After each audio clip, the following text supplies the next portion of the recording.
Aunque el tema es la comida, nuestro análisis no va de dietas ni de calorías. No, para nada. Va sobre la mente. La gran pregunta, la que nos plantean estas notas es: ¿qué pasa cuando se deja de luchar contra los antojos y se empieza a escuchar, pero de verdad, la conversación que ocurre en la cabeza sobre lo que se come? Es una pregunta clave. Y lo curioso es que todo empieza con una simple bebida verde, el alcalizador.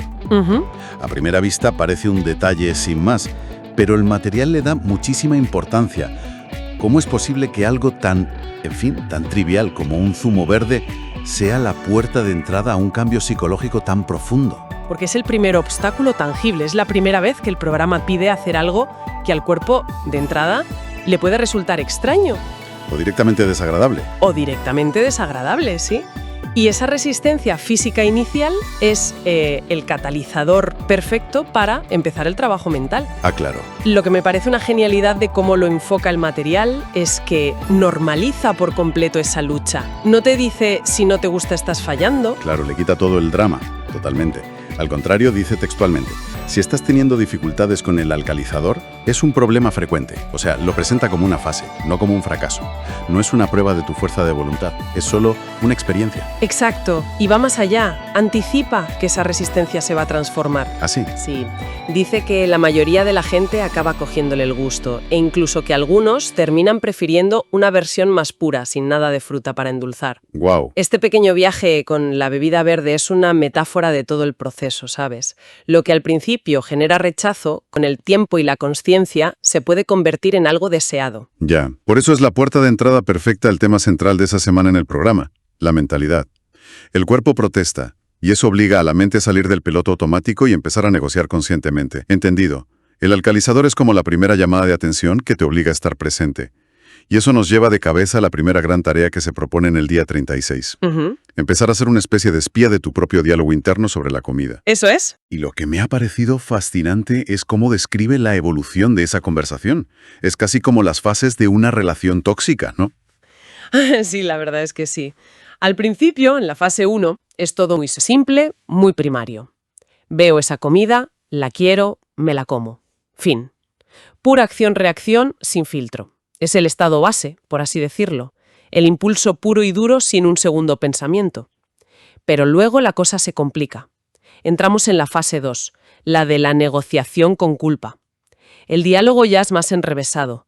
Veo la comida, la quiero, pero sé que no debería, que me va a engordar. Bueno, va, pero solo un trocito, que es una ocasión especial. Ya aparecen dos personajes en escena. Sí, el que desea y el que juzga. Después, la fase 3, que es el conflicto con una autoridad externa. La conversación es: ¿de verdad que me apetece comer eso? Sí, pero no debería. Pero Eric, el creador del programa, dijo que... Ahí ya ni siquiera es mi propio juicio, es que estoy discutiendo con las reglas de otra persona. Que es un paso clave, porque empiezas a externalizar la responsabilidad. La decisión ya no es tuya, es si sigues o no sigues la norma. Es una forma de quitarse presión, pero también poder. Totalmente. Y esto desemboca en la fase 4, que el material describe como una auténtica, una guerra civil en tu cabeza. Sí, es muy gráfico. Una voz que parece nueva y más conectada con el cuerpo dice: no quiero comerlo, de hecho me da un poco de asco, mientras otra voz, mucho más vieja y autoritaria, grita: no, te acabas el plato, cómetelo todo. Uf. Me sorprende la dureza de esa segunda voz. ¿De dónde sale algo tan autoritario dentro de uno mismo? Es un eco de la infancia, de... Es una pregunta excelente. Esa voz suele ser un eco de viejas programaciones. Puede ser la voz de los padres: no se deja comida en el plato. La voz de la escasez: hay que aprovechar, no se tira nada. Claro. O incluso la voz de la autoexigencia: empecé a comérmelo, ahora tengo que terminarlo. Es un hábito fosilizado, y aquí es donde el ejercicio que propone el programa me parece una genialidad. El describirlo, sí. Para hacer todo esto consciente y, sorprendentemente, quitarle hierro al asunto, te sugiere: escribe este diálogo. Conviértelo en un guión de teatro. Espera, eso es buenísimo. O sea que en lugar de ser el actor atrapado en el drama, te conviertes en el guionista que lo observa desde fuera. Precisamente. Y esa técnica es mucho más potente de lo que parece. No es solo un juego. No, claro. Convertir ese torbellino de pensamientos internos, abstractos y abrumadores en un guión externo, físico, tangible. Le roba una cantidad inmensa de poder. Te obliga a observarlo con distancia. Y sugiere usar personajes, ¿no? Como un ángel y un diablo. Eso es. Y leerlo en voz alta con distintas voces. Esto no es solo para que sea divertido. Es una herramienta de lo que en psicología llamamos disociación cognitiva. Suena muy técnico. ¿Qué significa exactamente? Pues significa que se deja de tener una identificación con el pensamiento. Se pasa del yo soy mis antojos o yo soy una persona indisciplinada a estoy observando un pensamiento sobre un antojo que acaba de aparecer. Es un cambio de perspectiva radical. Total, es la base de muchas prácticas de mindfulness y de la terapia cognitivo-conductual. Al escribirlo y leerlo, como bien dice el material, te das cuenta de lo absurdas, repetitivas y hasta cómicas que son esas negociaciones. Te conviertes en el director de la obra. Exacto, en lugar de ser la marioneta de los actores. Y mencionan que la gente comparte esos guiones y se dan cuenta de que, en el fondo, todos tenemos al mismo diablillo y al mismo ángel susurrándonos cosas muy parecidas. Por supuesto, hay algo muy liberador en ver que tu locura interna es, en realidad, universal. Ya. Y esto nos lleva al núcleo de la cuestión. ¿Por qué es tan eficaz este ejercicio? Porque no va de comida. La comida es solo el campo de entrenamiento. ¿El gimnasio? El gimnasio, sí. El texto subraya una conexión que es la clave de todo esto. Esta misma dinámica de ángel y diablo es el motor de la procrastinación, de las malas decisiones financieras, de aguantar en relaciones que no nos convienen. Un momento, eso es tremendo. O sea, me estás diciendo que la voz interior que negocia por un trozo más de tarta es a nivel de mecanismo mental la misma que dice, venga, ese informe importante ya lo empiezas mañana. Exactamente la misma. El mismo patrón de gratificación instantánea contra beneficio a largo plazo. Vaya. La misma negociación entre el impulso y la disciplina. Por eso, aprender a escuchar, identificar y desarmar ese guión en un contexto tan cotidiano como la comida es entrenar un músculo mental que luego se puede aplicar a las áreas más importantes de la vida. Claro, tiene todo el sentido. El objetivo final, la gran promesa de este enfoque, es reescribir ese guión. Al entender a los personajes, dejas de depender de la fuerza de voluntad, que es un recurso limitado y agotador, y empiezas a darle el poder a tu subconsciente para que tome decisiones más alineadas. Y el cambio se vuelve sostenible. Porque viene de dentro, no de una lucha constante. Vale, me queda clarísimo. El primer pilar es desenmascarar al saboteador interno a través de este teatro mental. Pero mientras estamos ocupados escribiendo guiones sobre galletas, el material dice que algo más está ocurriendo casi sin que nos demos cuenta.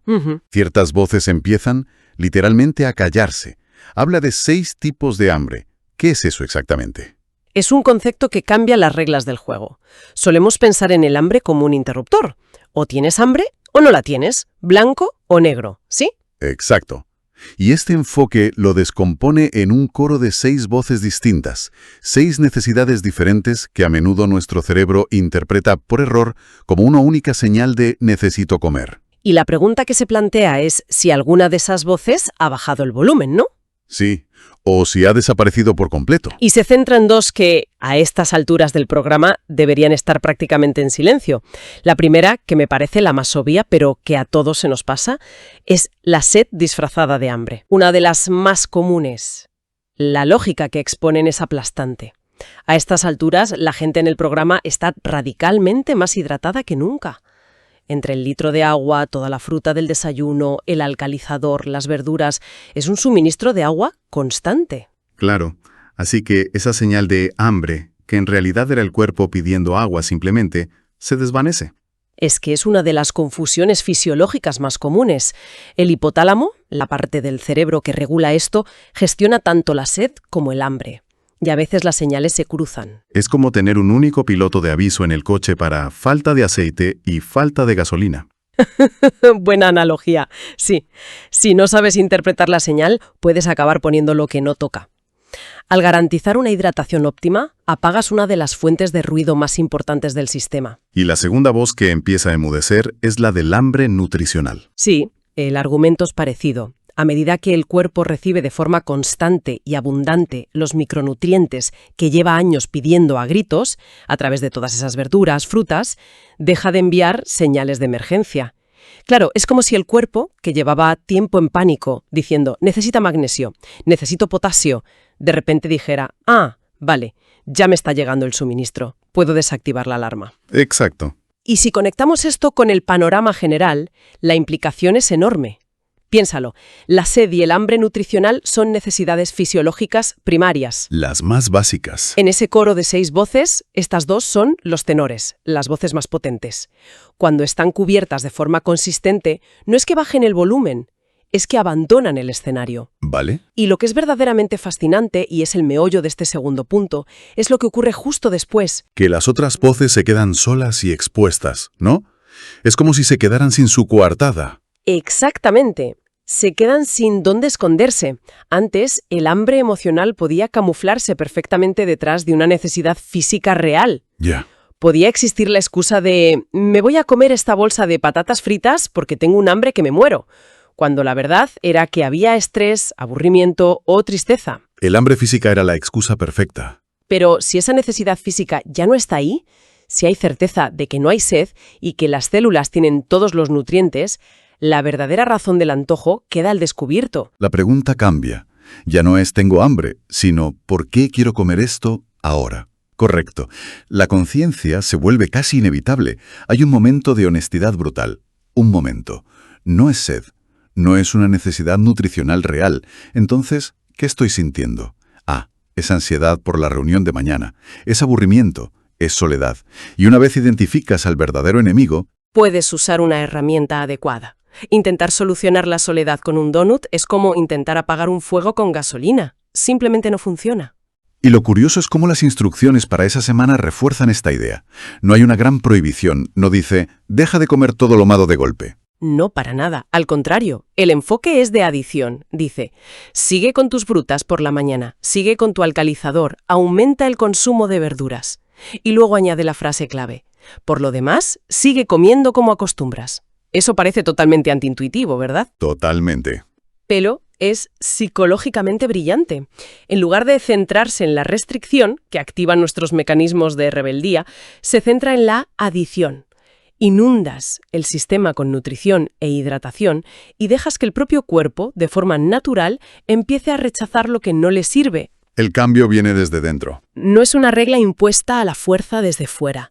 El objetivo no es seguir las reglas ciegamente, es entender cómo funciona el propio sistema para que con el tiempo las reglas se vuelvan innecesarias. Vale, si lo resumimos todo, de este análisis del día 36, extraemos 2 ideas potentísimas. A ver. La primera es el poder de convertirnos en observadores de nuestro propio diálogo interno, dándonos cuenta de que ese guión del ángel y el diablo es el mismo que opera en la procrastinación, el dinero, en fin, en todo. La comida es solo el gimnasio. Un gimnasio perfecto porque se entrena varias veces al día todos los días. Exacto. Y la segunda idea es que, al satisfacer hasta los cimientos nuestras necesidades físicas más básicas, hidratación y nutrición, logramos silenciar las voces más ruidosas del hambre. Y al hacerlo, las otras hambres, las emocionales, las de costumbre, se quedan sin camuflaje, obligándonos a mirarlas de frente por primera vez. Y esa es la esencia de por qué un enfoque basado en la conciencia es infinitamente más sostenible que uno basado en la pura fuerza de voluntad. Claro. La fuerza de voluntad es como un músculo que se cansa, se agota. La conciencia, en cambio, es una habilidad que se fortalece con la práctica. No se trata de ir a la guerra contra los demonios internos, sino de encender la luz en la habitación para darse cuenta de que quizás solo eran sombras en la pared. Cambiar la batalla por la observación. Me gusta. Lo que nos deja con una reflexión final para darle una vuelta basada en todo lo que hemos analizado. A ver. El material nos revela que la misma voz que negocia por un trozo de tarta es la que convence para procrastinar. Y eso plantea una pregunta bastante seria, ¿no? Sí. Si no somos conscientes de este guión interno en algo tan rutinario como la comida, ¿en qué otras conversaciones silenciosas sobre nuestra carrera profesional, nuestras relaciones o nuestras finanzas está participando ese mismo guión sin que nos demos cuenta? Es una pregunta potente y un poco inquietante, la verdad. Lo es. Y la pregunta que sigue es aún más importante. En esas conversaciones que no estamos escuchando, ¿quién suele ganar la discusión? ¿Nuestro ángel o nuestro diablo?